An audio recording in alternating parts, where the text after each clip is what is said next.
8. He sold himself short. But he found there was a higher power that had more faith in him than he had in himself. Thus AA was born in Chicago. I grew up in a small town outside Akron, Ohio, where the life was typical of any average small town. I was very much interested in athletics, and because of this and parental influence, I didn't drink or smoke in either grade or high school. All of this changed when I went to college. I had to adapt to new associations and associates, and it seemed to be the smart thing to drink and smoke. I confined drinking to weekends and drank normally in college and for several years thereafter. After I left school, I went to work in Akron, living at home with my parents. Home life was again a restraining influence. When I drank, I hid it from my folks out of respect for their feelings. This continued until I was 27. Then I started traveling with the United States and Canada as my territory, and with so much freedom and with an unlimited expense account. I was soon drinking every night and kidding myself that it was all part of the job. I know now that 60% of the time I drank alone, without benefit of customers. In 1930, I moved to Chicago. Shortly thereafter, aided by the Depression, I found that I had a great deal of spare time and that a little drink in the morning helped. By 1932, I was going on 2 or 3 day benders. That same year, my wife became fed up with my drinking around the house and called my dad in Akron to come and pick me up. She asked him to do something about me because she couldn't. She was thoroughly disgusted. This was the beginning of 5 years of bouncing back and forth between my home in Chicago and Akron to sober up. It was a period of binges coming closer and closer together and being of longer duration. Once Dad came all the way to Florida to sober me up after a hotel manager called him and said that if he wanted to see me alive, he'd better get there fast. My wife could not understand why I would sober up for Dad but not for her. They went into a huddle, and Dad explained that he simply took my pants, shoes, and money away so that I could get no liquor and had to sober up. One time, my wife decided to try this too. After finding every bottle that I had hidden around the apartment, she took away my pants, my shoes, my money, and my keys, threw them under the bed in the back bedroom, and slip-locked our door. By 1 a.m., I was desperate. I found some wool stockings, some white flannels that had shrunk to my knees, and an old jacket. I jimmied the front door so that I could get back in and walked out. I was hit by an icy blast. It was February, with snow and ice on the ground, and I had a 4-block walk to the nearest cab stand. But I made it. On my ride to the nearest bar, I sold the driver on how misunderstood I was by my wife and what an unreasonable person she was. By the time we reached the bar, he was willing to buy me a quart with his own money. Then, when we got back to the apartment, he was willing to wait 2 or 3 days until I got my health back to be paid off for the liquor and fare. I was a good salesman. My wife could not understand the next morning why I was drunker than the night before when she had taken my bottles. After a particularly bad Christmas and New Year's holiday, Dad picked me up again early in January 1937 to go through the usual sobering-up routine. This consisted of walking the floor for 3 or 4 days and nights until I could take nourishment. This time he had a suggestion to offer. He waited until I was completely sober, and on the day before I was to head back for Chicago, he told me of a small group of men in Akron who apparently had the same problem that I had, but were doing something about it. He said they were sober, happy, and had their self-respect back, as well as the respect of their neighbors. He mentioned 2 of them, whom I had known through the years, and suggested that I talk with them. But I had my health back, and Besides, I reasoned, they were much worse than I would ever be. Why, even a year ago, I had seen Howard, an ex-doctor, mooching a dime for a drink. I could not possibly be that bad. I would at least have asked for a quarter. So I told Dad that I would lick it on my own, that I would drink nothing for a month, and after that only beer. Several months later, Dad was back in Chicago to pick me up again, but this time my attitude was entirely different. I could not wait to tell him that I wanted help, that if these men in Akron had anything, I wanted it, and would do anything to get it. I was completely licked by alcohol. I can still remember very distinctly getting into Akron at 11 p.m. and routing this same Howard out of bed to do something about me. He spent 2 hours with me that night telling me his story. He said he had finally learned that drinking was a fatal illness made up of an allergy plus an obsession, and once the drinking had passed from habit to obsession, we were completely hopeless and could look forward only to spending the balance of our lives in mental institutions or to death. He laid great stress on the progression of his attitude toward life and people, and most of his attitudes had been very similar to mine. I thought at times that he was telling my story. I had thought that I was completely different from other people, that I was beginning to become a little balmy, even to the point of withdrawing more and more from society and wanting to be alone with my bottle.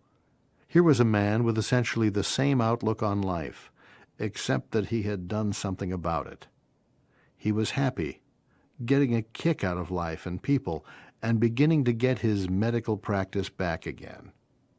As I look back on that first evening, I realized that I began to hope then for the first time, and I felt that if he could regain these things, perhaps it would be possible for me too.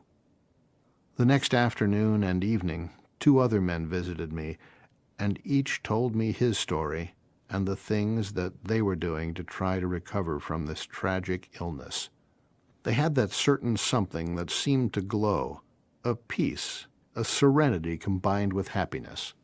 In the next 2 or 3 days, the balance of this handful of men contacted me, encouraged me, and told me how they were trying to live this program of recovery and the fun they were having doing it.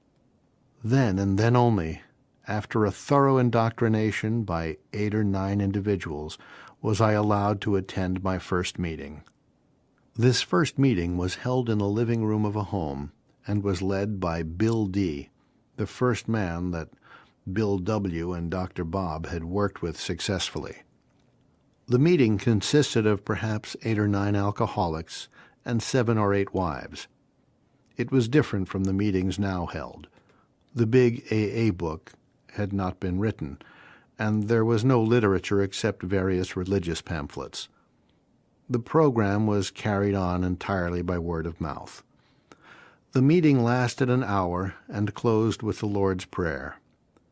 After it was closed, we all retired to the kitchen and had coffee and donuts and more discussion until the small hours of the morning. I was terribly impressed by this meeting and the quality of happiness these men displayed despite their lack of material means. In this small group during the Depression, there was no one who was not hard up. I stayed in Akron 2 or 3 weeks on my initial trip, trying to absorb as much of the program and philosophy as possible. I spent a great deal of time with Dr. Bob whenever he had the time to spare, and in the homes of 2 or 3 other people trying to see how the family lived the program. Every evening we would meet at the home of one of the members and have coffee and donuts and spend a social evening. The day before I was due to go back to Chicago, it was Dr. Bob's afternoon off. He had me to the office, and we spent 3 or 4 hours formally going through the 6-step program as it was at that time. The 6 steps were: 1. Complete deflation. 2. Dependence and guidance from a higher power. 3. Moral inventory. 4. Confession. 5. Restitution. 6. Continued work with other alcoholics. Dr. Bob led me through all of these steps. At the moral inventory, he brought up several of my bad personality traits or character defects, such as selfishness, conceit, jealousy, carelessness, intolerance, ill temper, sarcasm, and resentments. We went over these at great length, and then he finally asked me if I wanted these defects of character removed. When I said yes, we both knelt at his desk and prayed, each of us asking to have these defects taken away. This picture is still vivid.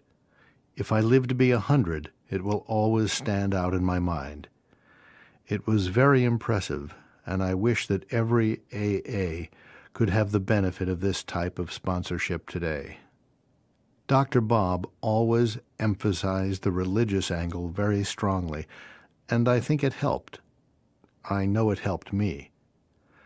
Dr. Bob then led me through the restitution step, in which I made a list of all of the persons I had harmed and worked out the ways and the means of slowly making restitution. I made several decisions at that time. One of them was that I would try to get a group started in Chicago. The second was that I would have to return to Akron to attend meetings at least every 2 months until I did get a group started in Chicago. Third, I decided I must place this program above everything else, even my family, because if I did not maintain my sobriety, I would lose my family anyway. If I did not maintain my sobriety, I would not have a job. If I did not maintain my sobriety, I would have no friends left. I had few enough at that time. The next day I went back to Chicago and started a vigorous campaign among my so-called friends or drinking companions. Their answer was always the same. If they needed it at any time, they would surely get in touch with me. I went to a minister and a doctor whom I still knew, and they in turn asked me how long I had been sober. When I told them 6 weeks, they were polite and said that they would contact me in case they had anyone with an alcoholic problem. Needless to say, it was a year or more before they did contact me. On my trips back to Akron to get my spirits recharged and to work with other alcoholics, I would ask Dr. Bob about this delay and wonder just what was wrong with me. He would invariably reply, "When you are right and the time is right, Providence will provide. You must always be willing and continue to make contacts." A few months after I made my original trip to Akron, I was feeling pretty cocky, and I didn't think my wife was treating me with proper respect now that I was an outstanding citizen. So I set out to get drunk deliberately just to teach her what she was missing. A week later, I had to get an old friend from Akron to spend 2 days sobering me up. That was my lesson, that one could not take the moral inventory and then file it away, that the alcoholic has to continue to take inventory every day if he expects to get well and stay well. That was my only slip. It taught me a valuable lesson. In the summer of 1938, almost a year from the time I made my original contact with Akron, the man for whom I was working and who knew about the program approached me and asked if I could do anything about one of his salesmen who was drinking very heavily. I went to the sanitarium where this chap was incarcerated and found to my surprise that he was interested. He had been wanting to do something about his drinking for a long time, but did not know how. I spent several days with him, but I did not feel adequate to pass the program on to him by myself. So I suggested that he take a trip to Akron for a couple of weeks, which he did, living with one of the AA families there. When he returned, we had practically daily meetings from that time on. A few months later, one of the men who had been in touch with the group in Akron came to Chicago to live, And then there were 3 of us, who continued to have informal meetings quite regularly. In the spring of 1939, the Big Book was printed, and we had 2 inquiries from the New York office because of a 15-minute radio talk that was made. Neither one of the 2 was interested for himself, one being a mother who wanted to do something for her son. I suggested to her that she should see the son's minister or doctor, and that perhaps he would recommend the AA program. The doctor, a young man, immediately took fire with the idea, and while he did not convince the son, he turned over 2 prospects who were anxious for the program. The 3 of us did not feel up to the job, and after a few meetings, we convinced the prospects that they too should go to Akron, where they could see an older group in action. In the meantime, another doctor in Evanston became convinced that the program had possibilities and turned over a woman to us to do something about. She was full of enthusiasm and also made the trip to Akron. Immediately on her return in the autumn of 1939, we began to have formal meetings once a week, and we have continued to do this and to expand ever since. Occasionally, it is accorded to a few of us to watch something fine grow from a tiny kernel into something of gigantic goodness. Such has been my privilege, both nationally and in my home city. From a mere handful in Akron, we have spread throughout the world. From a single member in the Chicago area commuting to Akron, we now exceed 6,000. These last 18 years have been the happiest of my life, trite though that statement may seem. 15 of those years I would not have enjoyed had I continued drinking. Doctors told me before I stopped that I had only 3 years at the outside to live. This latest part of my life has had a purpose, not in great things accomplished, but in daily living. Courage to face each day has replaced the fears and uncertainties of earlier years. Acceptance of things as they are has replaced the old impatient champing at the bit to conquer the world. I have stopped tilting at windmills, and instead have tried to accomplish the little daily tasks, unimportant in themselves, but tasks that are an integral part of living fully. Where derision, contempt, and pity were once shown me, I now enjoy the respect of many people. Where once I had casual acquaintances, all of whom were fair-weather friends, I now have a host of friends who accept me for what I am. And over my AA years, I have made many real, honest, sincere friendships that I shall always cherish. I'm rated as a modestly successful man. My stock of material goods isn't great, but I have a fortune in friendships, courage, self-assurance, and honest appraisal of my own abilities.